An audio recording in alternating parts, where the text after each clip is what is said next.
Hey there, fans. On this week's episode of Beltway 95 Sports, we'll talk about the Baltimore Ravens and the coronavirus and how it affects the team moving forward on this week's episode of Beltway 95 Sports.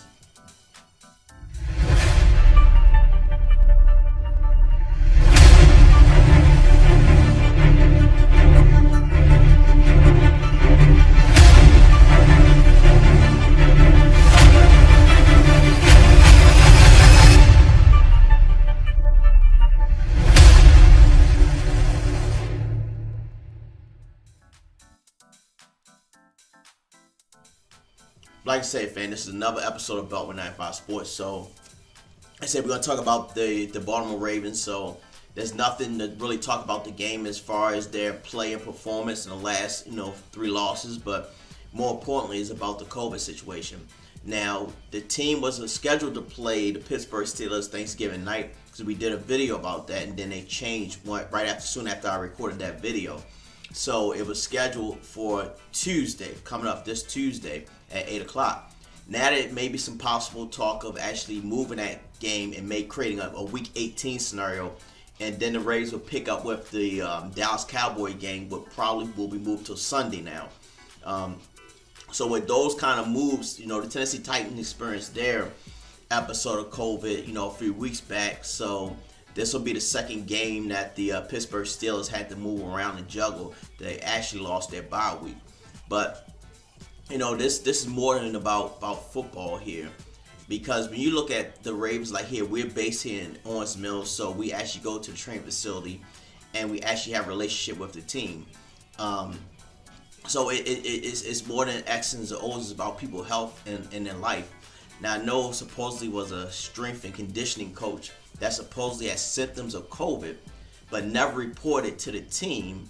And of course, he's exposed to a lot of members, especially, they're in the gym.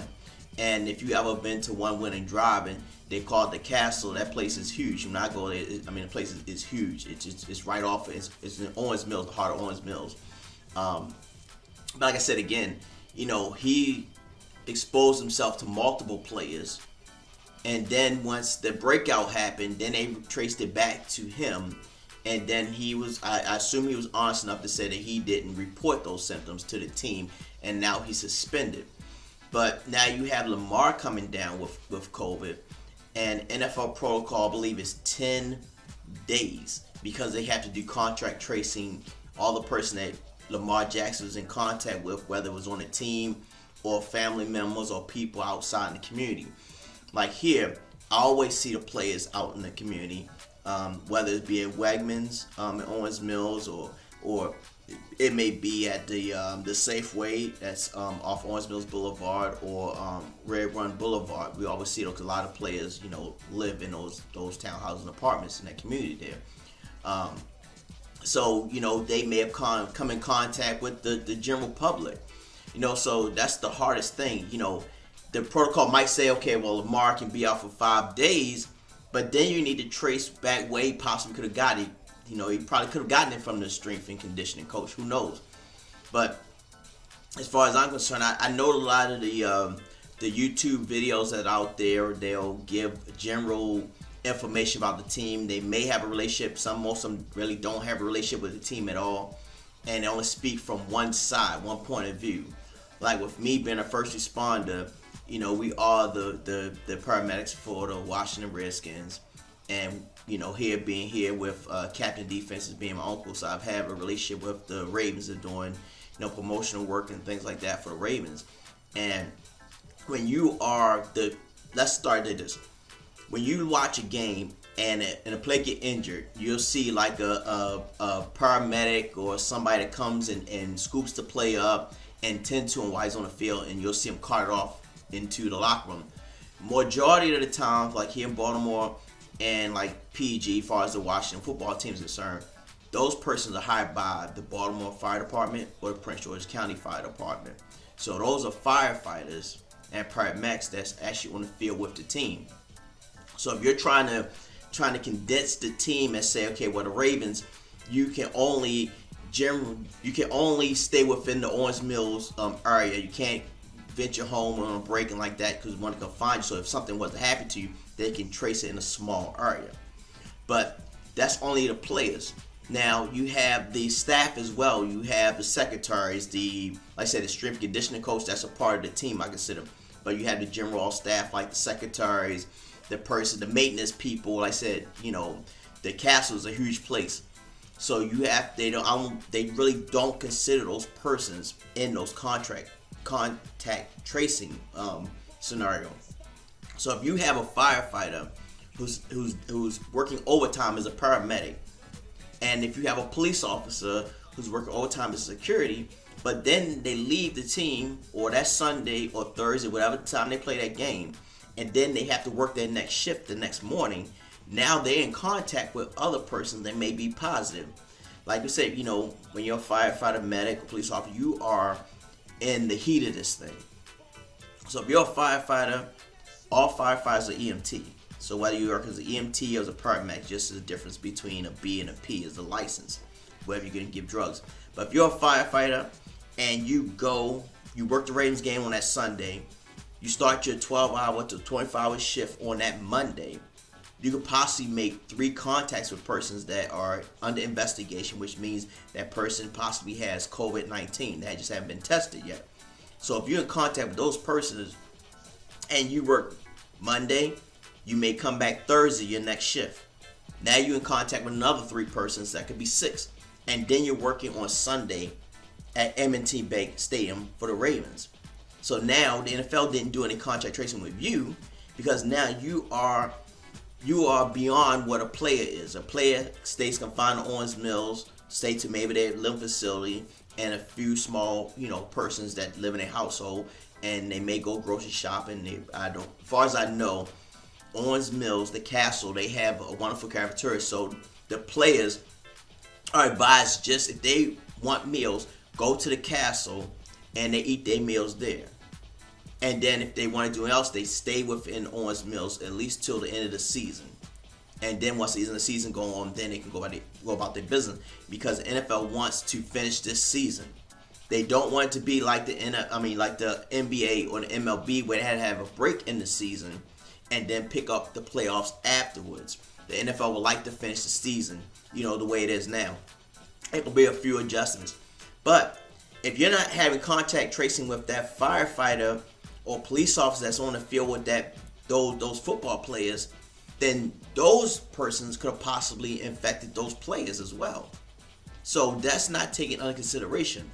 Now, I just watched the episode of Good Morning Football, and had a commentator on there about their flexibility as far as going to Pittsburgh and trying to cover this game, and how frustrating it was for them, because they were constantly getting information and they were tired and they were stressed out. But then you have to think about the average person. That's what YouTube has created. You have a lot of people that have these channels. They try to act like they are ESPN announcers or reporters, and they know the ins and outs of the team. And here, I don't do that. And some person don't even have a relationship with the team at all. I've been a fan of the Ravens since 1996. It used to be the Baltimore Colts, and of course the Washington football team. So I've been here in Baltimore all my life with them. So those reporters, they looking at one perception. But when you on the other side of the camera and you are a regular person, whereas though you know about those firefighters or police officers that get on that field, that work those hours because it's overtime, and then they have to work their regular shift. It's not like a regular job, whereas though you just stay at a desk 9 to 5 and that's it. When you're a firefighter paramedic, you're doing everything. I mean everything, especially with the COVID's going on. You have to deal with the possibility of you getting sick and then transmitting to your family. Like as me, I got sick in June. I was down for 2 months, and I did get some people in my family sick because of that. Now, fortunately, I made it through that. But you have a lot of those first responders working these NFL jobs, as far as the Washington football team I know personally, and the Baltimore Ravens as well. So I'm speaking upon like a regular person, and that's what YouTube brings to you. But when I hear reports complain that they're being moved and travel, this and that, take it for a person that's a first responder that works with those NFL teams that are not making millions of dollars, where they can't be confined in a certain area, where they have to work in the midst of this pandemic, where they have to work 12 or 24-hour shifts, and then show up Sunday. They're working another 6 or 7 hours at whether it's the Ravens facility or whether it's the Washington football team. And then now there's no fans now the overtime is being cut, and they have families they have to provide for. But for a reporter, which most like ESPN and some of the larger states, they're making $3 million a year, $2 million a year, and all they gotta do is just travel from one place to another. They get in fancy hotels and they're on TV every other day, and they're not taking the risk as those first responders. So sometimes you have to take in consideration the people you don't see, the people you see on the field that help those players, the people that provide security for those players, the secretaries of these teams. Those persons have family. They're not making the type of money that the players are making, or some of the staff are making, or some of the people that are reporting on them are making. So you have to take that into consideration. Now, as far as this Tuesday game, RG3 is supposed to start. Now, that's still up in the air. There's a possibility of people talking about the Ravens forfeiting the game, which is not a benefit for both teams, because either team will get paid, because it's going to be a game loss. Of course, the Pittsburgh Steelers will get that win, but the players won't get paid for that game. So, depending on today, the taping of this video today is Saturday. So, you got Sunday and you got Monday. Now, the Ravens training facility, I just went there this morning, is closed until Monday. So players won't be able to get back into the training facility until Monday or whatever. But who knows if this game will even be played on Tuesday. Now, you still had Lamar tested positive on Thanksgiving Day. And like I said, that was Thursday. So now other players who were tested, now those tests are still coming in. So I don't even know if they're going to play on Tuesday. Possibly create a Week 18, like I said earlier in the video, and then continue with the Dallas game. And then, that way Lamar will be past the COVID protocol and actually can start in that game. So, who knows? This is more about X's and O's. And, I want you guys to be safe, wear your mask. And, hopefully all of us get through to this. And it's just be blessed. If you haven't gotten it, I've had it, and it's very serious. It's no joke. And hopefully, by Lamar and the teams, those strong, healthy athletes, so they can fight this. My only concern about some of the older members in the staff, as far as like the secretaries, things like that, and the first responders that actually have to be around the facility and tend to the players. So we got to take that in mind. So you guys be safe. Take care of yourself, and I'll see you on the next episode of Beltway 95 Sports. Thank you.